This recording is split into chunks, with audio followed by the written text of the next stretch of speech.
Can Betwa link परियोजना को लेकर क्या वास्तविकता में अभी भी अंधेरे में रखकर ग्राम सभाओं के प्रस्ताव को किया गया पास? आखिर क्यों ग्राम की महिलाएं कर रही विरोध? खबरों के प्रायोजक है महारानी फैशन क्लब, जहां आपको मिलेंगे फैंसी व ब्राइडल लहंगा, साड़ी, सूट उच्च क्वालिटी के साथ। पता जैन मंदिर के पास, बड़ा बाजार रोड, पटना।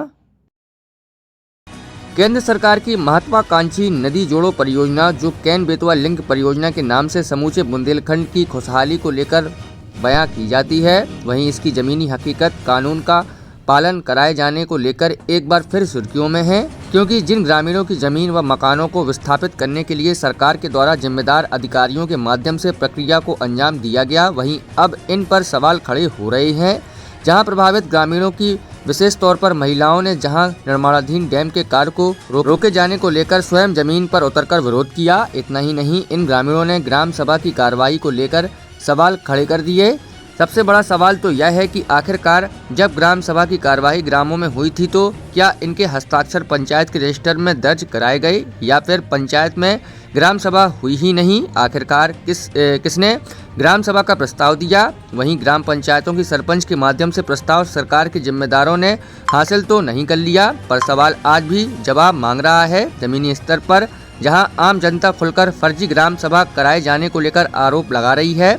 जिस तरीके से कैन बेतवा लिंक परियोजना में फर्जी ग्राम सभाओं का आरोप लग रहा है, सोच तो यह है कि समूचे जिले की पंचायतों में यह सिस्टम बन चुका है। आखिर हर ग्राम पंचायत में ग्राम सभाओं का पालन वास्तविकता में नहीं कराया जा रहा, इसकी पोल भी खोल दी गई है, जिसका उदाहरण कैन बेतवा लिंक परियोजना से सामने आया है। आखिरकार अंतिम छोर के व्यक्तियों को गाँव में ही जहां कानून के द्वारा प्रदत्त अधिकार ग्राम सभाओं में ग्रामों के विकास को लेकर 25 लाख रुपए तक की प्रशासकीय स्वीकृति जारी करने जो अधिकार दिए गए हैं, क्या यह मात्र फर्जी ग्राम सभाओं के माध्यम से बिना ग्रामों की जनता की जानकारी के होता है?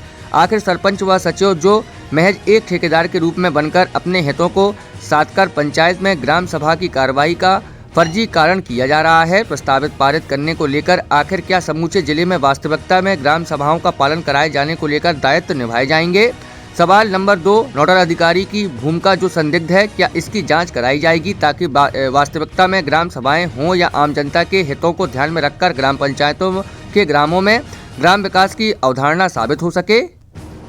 कैन बेतवा लिंक परियोजना, जिसमें 25 प्रभावित गांव आ रहे हैं, पूरी परियोजना इनके त्याग पे टिकी हुई है। इन 25 गांव के लोग, जिसमें ज़्यादातर आदिवासी हैं, इनके घर संसार, इनकी आजीविका, पहचान सब कुछ छीना जा रहा है।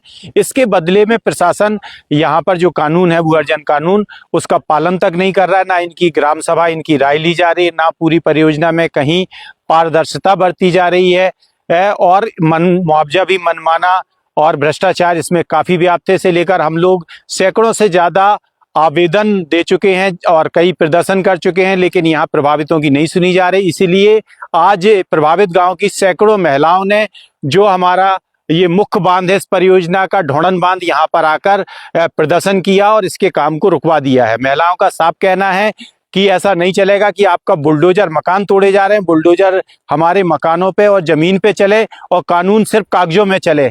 पूरी प्रक्रिया को अगर आगे बढ़ाना है तो कानूनन आगे बढ़ाइए।